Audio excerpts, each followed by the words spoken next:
Welcome to Authentic Living with Roxanne, a place where we have conscious conversations about things that really matter in our lives. And now, here's your host, Roxanne Derhaj.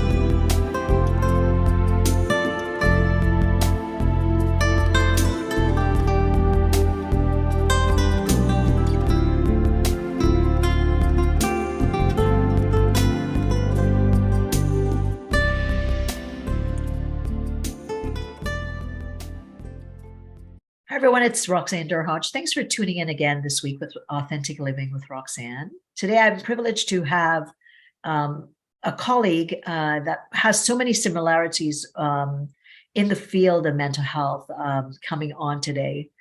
Her name is Ronke Komolafe. Am I saying that wrong? So pronounce it properly. Komolafe. Komolafe. I like that's really pretty when you say it the way you say it. Komolafe, Ronke Komolafe. Ronke and I are both Forbes council members. I am the chair, and I was lucky enough. I think I met Ronke about 8 months ago now, when I believe she was already a member, and I was probably just beginning myself. So today, what we're going to talk about is mental health, and something that in my tenure, and obviously Ronke's tenure, we'll talk about.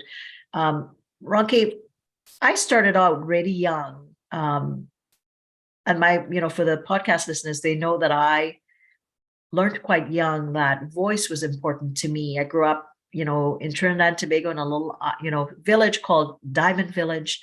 And there was a lot of connection, and really, it was like the village was my family, over and above my family, but also in that I saw a lot of disconnection, some of it with my primary family. So I really, very, very early felt that need to be able to share what I was going through, and then decided, well, maybe when I grow up, I can maybe help others with that. And that really was where my path got started around mental health.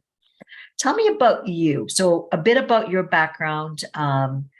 It's Dr. Ronke, I should tell you. And tell me about your path, which is in mental health, but a bit different from my path. What got you into, mental health as a specialty? Oh, thank you so much, Roxanne. I appreciate you inviting me to your podcast. Thank you for this opportunity. In honesty, I've always wanted to be a psychologist, a clinical psychologist as a child. I had the picture of my company laid out by the time I was 12. I had a vision, and I was born and raised in Nigeria. And then I came to America when I was 20. So I had my freshman and sophomore years in Nigeria. And then in my junior year, I moved to Kentucky to go to University of Louisville in Louisville, Kentucky. And back then, I really just wanted to be a psychologist, but Nigeria never really had a psychology program in the schools I wanted to go to. So my dad convinced me to become a sociologist, which, it's really about the study of human behavior, very similar to psychology, but yet has a lot of differences. So as a sociology major, I was very fascinated with all my psych classes. They were very entertaining, easy. And I kept telling myself, somehow I'm going to end up being a psychologist. I don't know how. So I ended up coming to America in my junior year. I applied to change my major to psychology. I became a psych major. I was excited. I'm going to become a psychologist or a psychiatrist at this point. I changed my mind, or a neurosurgeon, something that has to do with the brain or human behavior, because I was just fascinated about the human behavior. And by the time I graduated, I was certain I wanted to become a psychiatrist. So after my graduation, I decided to become a case manager, working closely with psychologists, therapist, and psychiatrist in a mental health clinic. And as a case manager for a serious mental health clinic, you're the first line of communication before therapy or before the doctor. So I really, for almost 3 years, I really got to experience on a day-to-day basis what it means to be a psychiatrist, a psychologist, a therapist, pretty much any type of profession in mental health. And after that, I decided being a psychiatrist was not for me. However, I do like the operational aspect of medicine. So I decided, okay, I'm still going to go to medical school to become a neurosurgeon. I got in, I applied, I was admitted, and then I had to go shadow doctors before I actually started school.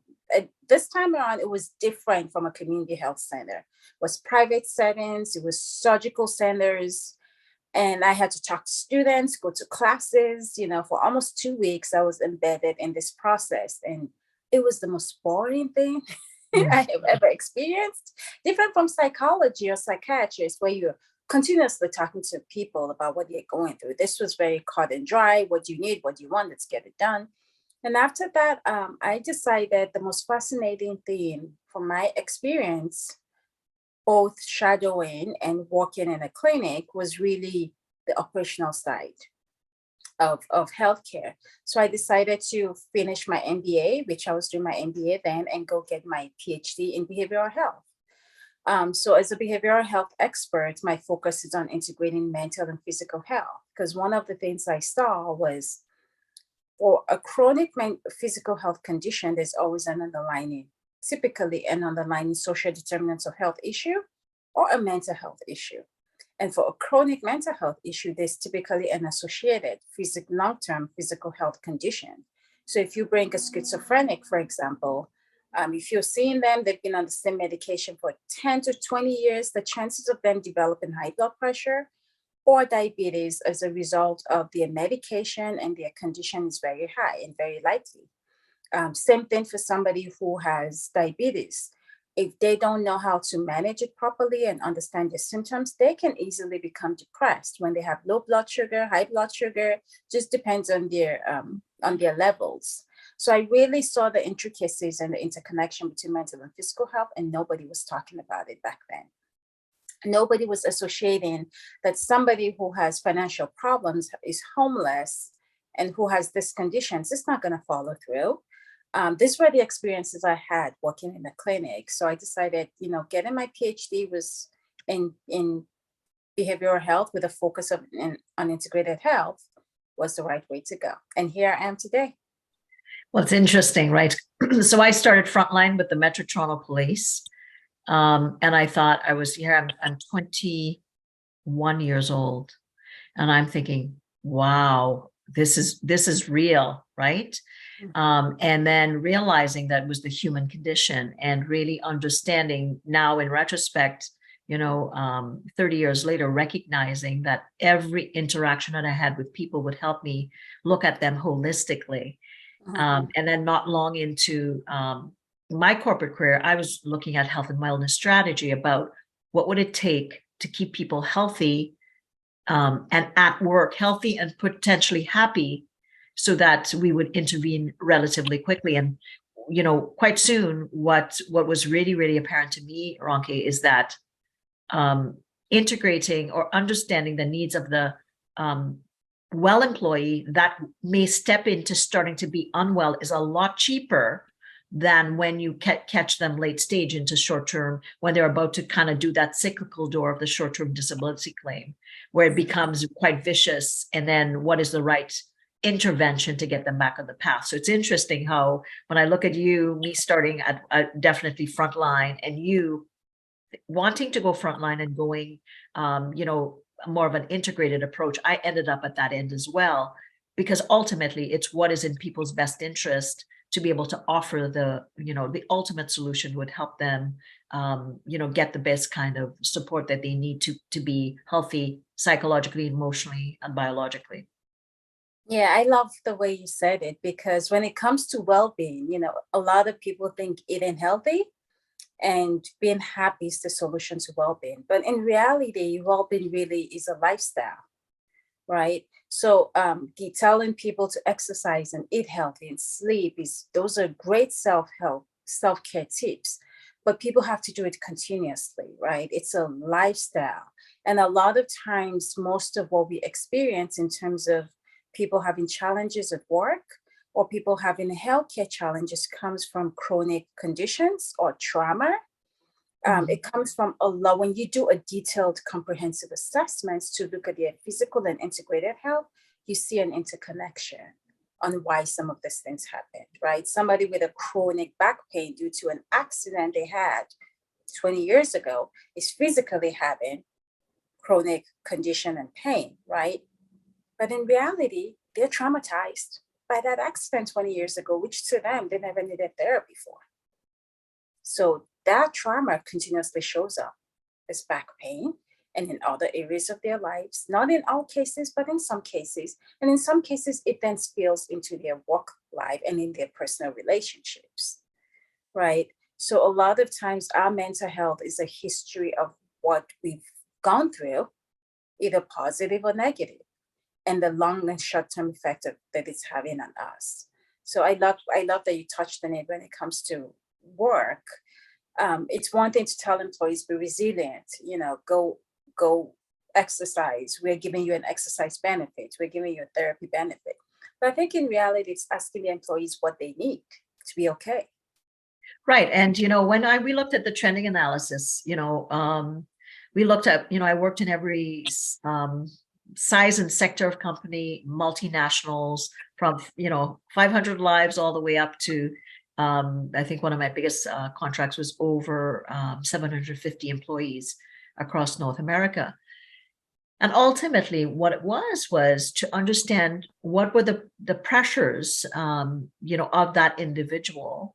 What was these pressures of the environments that they were in, the type of sector that they were working with, their demographic variables, if it was a 24/7 service, all the things that and I know, and that ultimately we could map out if it was in healthcare, for instance, mostly female, generally nurses, 24/7. They're about 42 to 51 years old. They are either, shift work with children that they're raising, or maybe they're separated. So the strategies ended up being more kind of focused on what they were needing. But to your point, if we figure out what the core fundamental is for that person, then you're able to, versus, let's spray and pray. Let's put a nutrition program in. Let's put a gym membership. Those types of things are already really good. And for the people that you're offering that benefit, that's generally the people already using it. But it's the 20%. That's what we found. It was that within that 20%, and they weren't sick, and they weren't on. They were well enough, but they could kind of hide below the radar. So they were the ones showing up every day.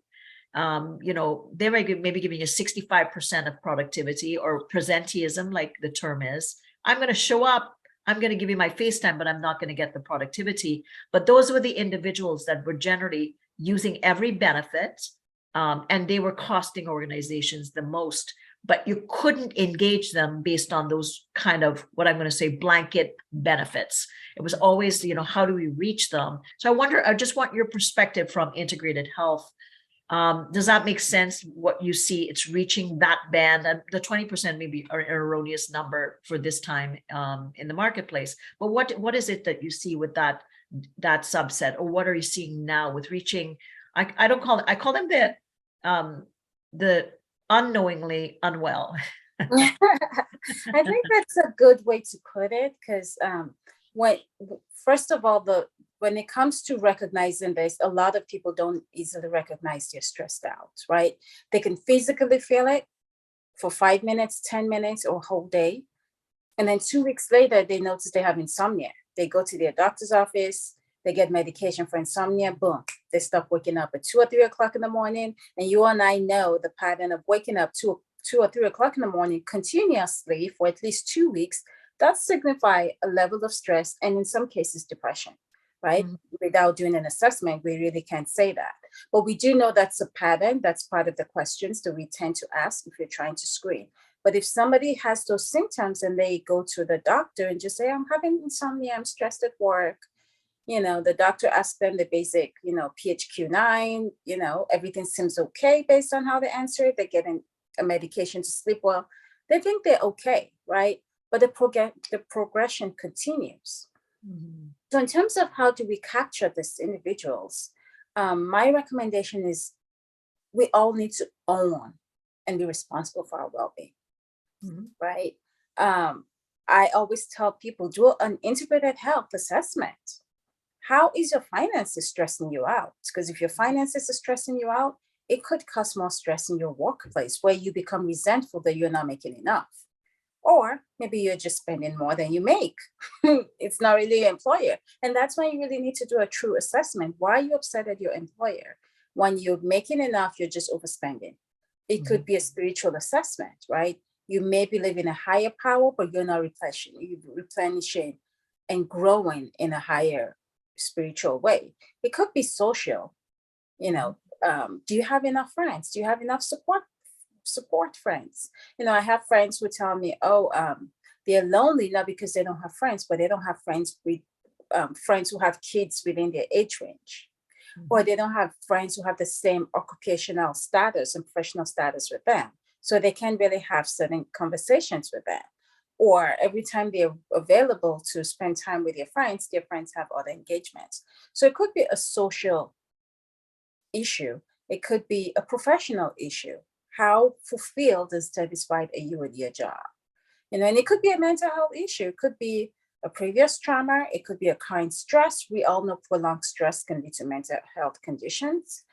So I think it would be great for employers to do continuous assessment. Give individuals these questions to continuously assess without even asking for a feedback. Because a lot of times there's a distrust. If I were to answer this truly, what are you going to do with my data? Absolutely. They're afraid. They're like, it's performance evaluation time. Yeah. And, I know in the employee assistance world, everything's confidential. But then when disability programs, there was a point here in Canada where the providers started to offer both EAP and disability. So here we were in the EAP world where we were like, it's completely confidential. We don't break confidentiality, but then you have these bigger companies which have swallowed up a lot of the smaller companies, and they had arms now. They had the EAP arm, but now you have disability arm. Well, the disability arm, you have to give information to the disability provider about, what's keeping you away from work. So how then does the employee feel like, I can completely go to the psychologist or therapist and tell them everything. And I know unless I tell them about homicide, suicide, or child abuse, nothing gets broken. But on the other arm, now these bigger, companies, these multinationals are now saying, well, we also offer short-term disability, but we need this information because we need to know how long you're going to be off. What is the diagnosis? What is the treatment? And what steps are you taking? Blah, blah, blah, blah, blah. So people start to get confused, to your point, right? So making sense, because again, people are concerned about, well, this is my livelihood. And, I'm trusting and all, but how do I really know where that information goes? So how do, when you're working with environments from integrated health strategy, how do you approach that concern about trust and data? That is an ongoing issue, in all honesty. One of the things that we've seen has been very successful is give individuals, in some cases, funding and tell them, hey, go subscribe to a certain mental health app. Let us know which one. So we know you are, and we can pay them directly. Another one could be have them do assessments and tell you what they need. Another one is just continuously build the trust and let them know you will never give away their data. You have to bring legal in, and have them sign some documents so it shows that it becomes some type of legal documents that the company technically cannot provide. Whatever you need to do to get their trust. Having monthly meetings, peer support groups within your companies, moms with kids less than 10-year-olds, dad with kids less than 20 years old, blended family support groups, burnout support groups, creating the support groups. We see a lot of mental health apps there. Most of them are great. Most of them do a fantastic job. There's still a trust issue where people feel if they complete the assessment, use that someday the company would get that. So it's almost, hey, we have a subscription, log in, we never get your information. You don't even have to use your real name if you choose not to. You can use the company code, but you don't have to use your real name. Whatever the company needs to do to help people be okay. And when it comes to well-being, like I said, it's a lifestyle. So you just don't do it once a year during employee assessment. We eat every day, right? That's for nourishment. We exercise, we need the sun, we speak, we drink, we sleep. We need those things to re-energize ourselves. It's a lifestyle. So is employee well-being. It should be a lifestyle for the company and a lifestyle for the employees, right? So continuously assess them on a monthly basis. What do you need? These are the 10 things we have. How is this working for you? Verbal, I'd say sometimes surveys should be done where employees can just do a Dropbox, or you give them a list of questions and it's typed out. They have to print it out anywhere they choose to manually fill it out and drop it in a Dropbox so you cannot trace it. Anything to create that level of trust. So, because when employees are okay, your productivity goes up. It's a win-win. When employees are fulfilled and happy at work, their productivity goes up, their presence at work goes up. It's not about showing up to work for an 8-10 hour job. It's about really giving us that 8 to 10 hours, right? Because you can show up. Your productivity might be an hour's worth, and you can show up for 8 hours, and your productivity is almost 12 hours worth because you're just on point. So when we truly take care of our employees, it's a win-win situation. And I think with COVID, a lot of companies are striving and doing everything they can to do that, in all honesty. It's just we need more communications from employees to tell us what they need.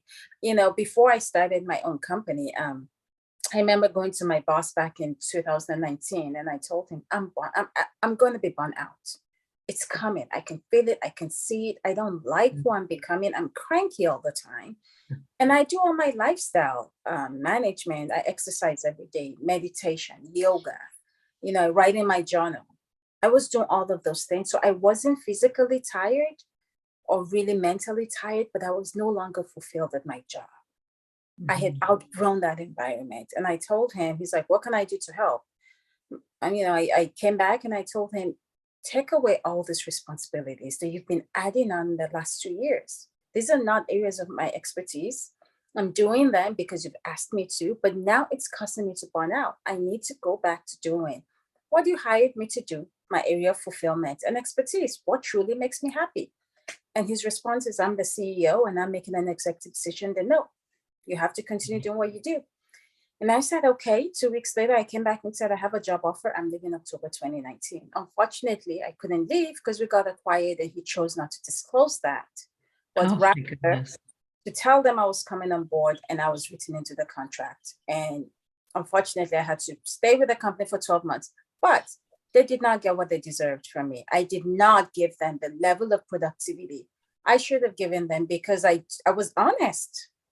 But my boss then thought he needed me, and his communication was, I can get her to do whatever I need. She's very collaborative. I'm like, not at the expense of my health. So I think when we truly listen to our employees, we can give them what they need. One of the strategies I've used, which I haven't done in 7 months, in all honesty, but I will go back to doing that, was for almost 2.5 years after I left that company, I went on vacation every month. I took 6 days off live and I would go to the beach, travel to the Caribbean mostly, or to Europe, or sometimes I took a month off. But I would usually travel to the Caribbean, no internet, no computer, and just relax, come back, work hard for 3 weeks. And that was what I needed for 2.5 years for me to replenish, which was shocking because if you ever told me I would need that, I would have told you no. But I did an internal assessment and my exercise was still on point. Yoga was there, meditation, journaling, praying, everything else was there. My friends, my family. But I just needed a sense of disconnection from technology. After getting my PhD and being around computers all day for about, 16, 17 hours a day, reading or at work, I was tired of always having computer screens in front of me. I needed to disconnect. And that really helped energize me. For some people, it could be going camping. I've even done it where in my own house, I would turn off my internet for a week or for a few days and tell my family to call me on like iMessage. And it feels like a vacation. I never knew turning off your internet could really feel like you were on vacation. Well, I think that's a great point. And, I think, having chose the field that I did quite young, um, that's what they don't teach you in grad school, first of all. They touch on how you take care of yourself. But it was something when I worked with the Metro Toronto Police, like I said, it was the first job that I had out of university. And what it showed me was that this, being my head, was the most important space, that I need to really, really listen to that space, because I was, when you're in crises, you're the first responder, you're first up. And at that point, I was part of a team that was the first responders dealing with the victims of crime. So oftentimes the crime had just occurred, the scene was barely cleaned up, and we were there on site to help the victims of crime. And of course, your body and your brain, Ronke, is wired for that. And I'm wired for that. I think you have to be a bit of adrenaline junkie to do a bit of what I did. But slowly what it started to show me was like, I would be on. And I worked probably 10 out of 31 days because they knew the impact on human beings. And then when we dealt with difficult cases, it literally took me sometimes 24 hours just to come back down. So you think about that cyclical element of, the human capacity. We are wired for short-term bouts of stress, but it's the prolonged effect, which is what you were describing, that at that point, you're trying to replenish by all the things that should give you that bump back. And you're just not being able to kind of find that timing again, because you need to just go, you've gotten so deep, with depletion, that it takes you a while just to be able to build back up. And I think finally, fortunately or unfortunately, with the pandemic, it has shown all of us, employees, leaders, CEOs, that we really need to start to listen to what people are needing when they say, I really, like when you went to what guts it took to be able to go and say, hey, I'm on the way. That now people are starting to say, those conversations we used to slight, we have to really, really take seriously, because people aren't able to just come back and bounce back like they used to, because they're depleted. A lot more people are depleted. Hence why we're seeing such a surge in anxiety and depression as well. Yeah, and I want to touch on something that you said about the pandemic, which part of my role in healthcare is regulatory affairs, right? Assessing what the healthcare industry would look like from a regulatory perspective in a year, in 3 years, in 5 years, in 10 years, looking at bills and laws that have been put in place and the policies that need to be implemented, both on Medicare, Medicaid, and commercial basis, right? I think once the pandemic happened, in all reality, I remember as soon as the March 20th, I remember writing a memo and sending it to my marketing team. I'm like, hey, we need to get ready for telehealth. Medicare just said, services are shut down. They're recommending telehealth. This is going to go statewide, 50 states, get ready. And they're like, you don't know what you're talking about. I'm like, okay, it's part of my job.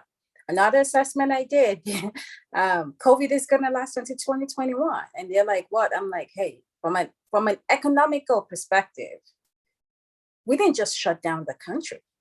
There was already a plan in motion. There were individuals who were experts who evaluated this. COVID and the impact of it would be, all the way until 2021 December. My analysis, I didn't even know it would go all the way to 2022, right? Like, so let's prepare what we are going to do from a healthcare perspective to be okay. Now, my third analysis, mental health. You shut people down, isolation, loneliness, one of the key reasons people have depression, people have mental health issues. We will see a surge in mental health conditions. Let's be prepared. And for myself, I texted all my friends. I have quite a few friends in mental health. And I said, mental health issues are going to be on the rise. What can we do as friends to support each other so we don't have that? And my friend is like, we just have to all quarantine together and improve our social lives and create a schedule. Yes. Right? We need to work out. We're all going to work from home. We know that. Grocery shopping, how do we handle that?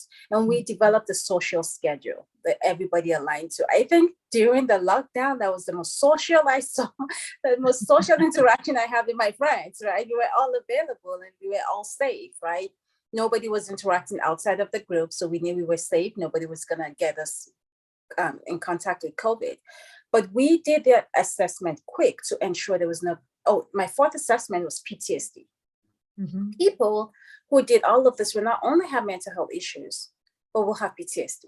And people who are mentally healthy may have PTSD and not really understand it's PTSD.